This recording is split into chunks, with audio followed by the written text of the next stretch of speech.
Hello YouTube, how y'all doing? I am the Mac and welcome to another session of the TCG Enterprise where we talk about all your favorite card games. So you guys, I got another deck for you for Yu-Gi-Oh! This is our Trickstar deck profile for November 2021.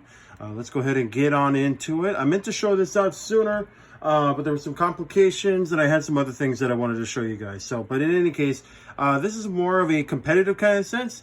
So if you guys are looking for more of a pure kind of style, this is a little bit, but not fully. So stay tuned into an updating video for that if you guys want to see an updated version that is pure Trickstar. So anyways, let's go ahead and get on with the list. So we are going to be going with one Nibiru. Obviously, you guys know what the Nibiru does. You can go ahead and wipe out the opponent's field. And then that way you can get some free clearance. You're wondering why one Nibiru? Because we have the other two in the side deck. But anyways, so one Nibiru is very, very good. You'd want to have at least the three. You can mix and match however you want into the deck, but I just figure the one in the main is good enough to go. But I might end up pushing all three into the main deck. Who knows? But anyways, and then we're going to go with our regular lineup. So we're going to be going with 3 Trickstar Cadena. Cadena, when it is normal summon, you can add a Trickstar card from your deck to your hand. Each time an opponent's each time an opponent activates a spell or a trap, you inflict 200 damage to them immediately after it resolves. And that is actually pretty cool. This is basically your standard burn. It's a slow burn, but it actually starts adding itself up each time that you link summon and you link climb into other things. On more of our Trickstars, we're going to be going with Trickstar Lycoris. It has a quick effect. You can reveal this card into your hand and then target one Trickstar monster you control, except for Lycoris. Special summon this card, and if you do, return one monster to the hand. That monster to the hand. Each time a card is added to your opponent's hand, you inflict 200 damage to them. So, for each, actually. So that's actually really, really good. Use the bounce that effect to continuously burn your opponent. We are running one Trickstar Lilybell. I know that people run 2. I don't really see the need. I might run a second one, maybe just because, but I don't really see the need out for that, considering out for our next card that we run 2 of anyways. But when this is added to your hand, except by drawing it, you special summon it to the hand. So it's special summon it from the hand. You can use the effect of Lilybell once per turn. It can attack your opponent directly, and when it inflicts battle damage to your opponent, you can target one Trickstar monster in your graveyard and add it to your hand. Next, we are going to be going with 2 Trickstar Korobane. I would not see any more than 2 on this thing. Some people might even run 1, but I would definitely say to run out for the 2. You have one out for 1, and then you have the other one for a backup when you combo off. If you control no monsters or all monsters that you control are Trickstars, you can special summon this from the hand. So it is a Cyber Dragon. During the damage step, when a Trickstar monster your opponent battles, basically, you could go quick effect. If you send this card from the hand, the monster you control will gain attack equal to the original attack until the end of this turn. You can only use it once per turn. So it is basically a honest, and it is also a Cyber Dragon, basically from the hand. Anywho, we're going to be going with our 3 Ash Blossoms for our hand trap. We have 3 Ash Blossoms because it's literally one of the best hand traps in the game. Second to that would obviously be other sources, which we don't exactly have at the moment, but that's fine. In any case, we're going to be going with 2 Ghost Ogre, Snow Rabbit. Lots of people don't really run this card as much. I'm kind of surprised, but that's fine. In any case, when the monster activates an effect onto the field, the special summon, when the spell or trap is already face up onto the field, you can quick effect and you can send this from the hand to the graveyard to destroy the card onto the field. And then we also are running 3 Draw and Unlock Bird. It's very good. It basically cons off the effects of anything that allow your opponent to draw cards and anything like that, so that way it disrupts their plays. I personally hate this card, especially when I'm running Exodia, because they always run into it. But, I mean, they're on and so forth, you know. You got to deal with it. It's in the game. Anyway, so then we're going to be going with 3 Eater of Millions. Yeah, I'm actually running this card. This basically will gain an attack boost of 100 for each banished face down monsters. You could banish 5 or more from the hand or the field of the extra deck face down. Then once per turn at the damage step, if it attacks an opponent's monster, you banish it face down. That's it for the monster lineup. It's pretty standard. You can go ahead and go with whatever you will with that. Like I said, there's going to be a pure version coming soon. Anywho, and on our spells, we're going to be going with 2 Pot of Desires. Pot of Desires, you banish the top 10 cards of the deck and face down, draw 2 cards. 1 Monster Reborn, because we could have nice things, and it's always good to have that kind of stuff happening in there. 1 Trickstar Light Stage, because we can only have 1 of the field spell, but that's all right. We can still use it for its effects nonetheless, which I hope it comes back at 3. When it's activated, add a Trickstar monster from the deck to the hand with a once per turn. You could target 1 set card in your opponent's field, their spell and trap zone, and then they cannot activate it until the end phase, which is good. We have 1 Trickstar Magical L'Oreal. Activate this by targeting 1 Trickstar monster in your graveyard. Special summon it and equip the card. When it leaves the field, destroy that monster. Once per turn, the equipped monster inflicts battle damage or effect damage to your opponent. Special summon a Trickstar from the hand. It's always good to have that. You can go ahead and basically set up for your combos to link climb. New card. I meant to do this right when it came out, but I didn't have a chance to do it, so I was really caught up in the moment. But anyways, this is a new card for the Trickstars that they got. It's Trickstar Festival. You can special summon 2 Trickstar tokens that are fairies at level 1, 0/0. If the Trickstar monsters you control that was special summoned in an extra deck would be destroyed by battle or by effect, you can banish this card from the graveyard instead, so it saves them. You cannot special summon or normal summon or special summon monsters the turn you activate this effect, except for Trickstars. You can only do it once per turn. So, but it's still good nonetheless that you could go ahead and get off your links right away because of the tokens. 1 Call by the Grave. We need to have this at least at 2. It's good, and especially with Crest Dignator. Engraver of the Mark is good, but it only cancels out for that. And if you're not running that, you know, you have Call by Out for the Grave, and it's just a pain. It's just a pain. We need to have this thing at least, please put back at 2. It makes sense to do so, especially if they're possibly going to end up making more hand traps in the future. You're going to need to have this thing come back. So that's it for these spells.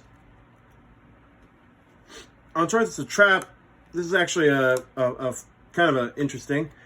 I'm running 3 Infinite Impermanence. And these are actually in Japanese. I actually liked looking at the Japanese version better. It was much cheaper at the time. Now, do I regret it? Not really. I actually enjoy the Japanese version. If you guys can't read this thing, it's the same thing as any other Impermanence does. Basically, it cancels out for 1 column that your opponent has, and so on and so forth. So you guys know exactly what this card does. So, yeah, 3 Impermanence. And then we're going to be going with 3 Trickstar Reincarnation. People don't like this card. I understand. I get it. It's fine. You banish your opponent's entire hand, and if you do, draw the same amount of cards. They draw the same amount of cards, and then you can banish this card from your graveyard and target 1 Trickstar in your graveyard and special summon it.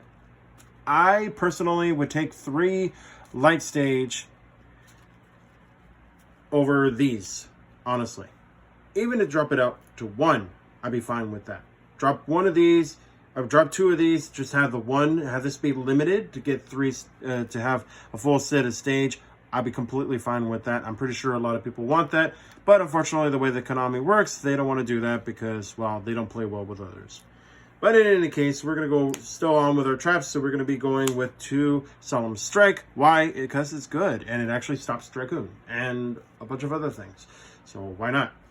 We're also running 3 Solemn Judgment. It does the same thing. It cancels out a lot of stuff, so why not? It's a perfect trap for the game. It is actually one of the best counter traps in the game, so why not? On towards our extra deck, we're going to be going with 1 Trickstar Holly's Angel. Trickstar monsters, and each time a Trickstar is normal summoned or special summoned to a zone that this card points to, inflict 200 damage to the opponent. And the Trickstar monsters that the cards point to cannot be destroyed by battle or by card effects. If an opponent would take damage from a Trickstar monster, this will gain attack equal to the damage that they took till the end of the turn, which is really good. People would probably want 1, 2 of these things. I'm fine with just the 1, and that's good enough as it is. We are running a Nightmare package, so we're going to be going with all the Nightmares. Phoenix, Cerberus, Unicorn, they're all good. They use their effects for self-explanatory reasons. I don't need to go into details onto that. You guys already know what they do. If you don't know what they do, this is for your pop removal. This is out for your co-linking. Cannot be destroyed by card effects. And then you have your Nightmare Unicorn, and basically will target 1 card in the field and then return it back into the deck. So this is your spot removal. It helps out with many, many things. We're going with 1 Topologic Trispania. It's always good. The opponent's monster, if monsters are special summoned to the zone that this card points to, banish that many monsters as possible. Also, that many spells on the field as possible. And if you do, inflict 500 to your opponent for each of their banished cards by this effect. So it's a good field wipe to have just to start cleaning out the board. We have 1 Salamand Great Sunlight Wolf. We have 2 fire monsters that we have basically that we could basically use in regards towards our advantage that we could go ahead and use for our effect because we have Ash Blossom. So why not? And we definitely could use for that effect there. Because we are link climbing in here, we have 1 Mech Knight Crusadia Armimax. Why not? It's always good to have those. It's a good beat stick. And because we're going to be link climbing continuously, it goes right into the link 4 right off the bat. And if this card attacks a specimen monster with a quick effect, you basically will gain an attack of the opponent's monster during the damage calculation. Only. We have 1 IP Masquerena. Everybody knows what this thing does, but in case if you don't, during the opponent's main phase, a quick effect immediately after the effect of this, link summon 1 monster using materials to control, including this card. You can use the effect once per turn of Masquerena. Link monster that is applied with this effect, card as a material, cannot be destroyed by your opponent's card effects. Then we are going with Fusion Package here, so we are going to go with 1 Invoked Makova, 1 Elder Entity Ntis. As far as our exceeds go, we're going to be going with 1 Cyber Dragon Nova, 1 Evilsar Dolka, 1 Abyss Dweller. And finally, with 1 Synchro, we're going to be going with 1 Lifestream Dragon. Just as basically out for using for material, out for your invokes, engine, or anything else for that matter. We don't even have to have the power tool. It's not required in there. So anyways, on towards our side deck. For our side deck, we are going to be going with, of course, the other 2 Nibiru, because it's Nibiru. Like I said, I might move it into the main deck. I don't know. You guys feel free to comment down below. Feel free to give any feedback. I'm all for it. Then we're going to be going with 3 DD Crow. It's DD Crow. Target 1 card in the graveyard, and this target card, the opponent, banish that target. 3 Artifact Lancia. It's still good. Target out for the opponent. You can use effects. It helps. This is a little bit controversial. A lot of people don't really like this card, but I don't care. It's fine. 1 Ghost Reaper of the Winter Cherries. It's still good, nonetheless. If you want to go ahead and use that, it's fine. It's all your preference. You can discard this card to reveal 1 card in the extra deck. Look at the opponent's extra deck. Banish all cards in their extra deck with the same name that is revealed. Understandably, lots of people, they run a very wide variation, so they're not going to end up having the same card in there. And if more or less like that they do, you're more or less likely going to only banish 2, but it's still good to stop at least some, and you can understand what's going to be in their extra deck, so you can see what combo is going to be coming up, so that's why that's there. We have 1 Harpy's Feather Duster for spot removal. Regeki also for the spot removing for the field wipe. We have our 3rd Solemn Strike right here, and 1 Solemn Warning right here. So that's it for the deck. I know it's not much, but it does help out nonetheless. And if you guys want to see that pure version, please just comment down below and I'll go ahead and make it happen for you. Just give me a little bit of time and I can make it happen. So, but thank you everybody for watching. If you guys like what you saw here, please go ahead and hit that like button, hit that subscribe button, and also hit the post notification bell to know when things are going to be coming up and when they happen. At the same time, feel free to tell your friends. You could share this video on social media, share it on TikTok. Why not? And actually, we might actually get a TikTok. I don't know. And also live duels, it'll also be coming up soon. But, you know, feel free to like and subscribe as well to just know when the things will end up coming up so you don't miss a heartbeat on all of these fun videos coming in. So take care, everybody. Stay safe. Catch you all later. Happy gaming.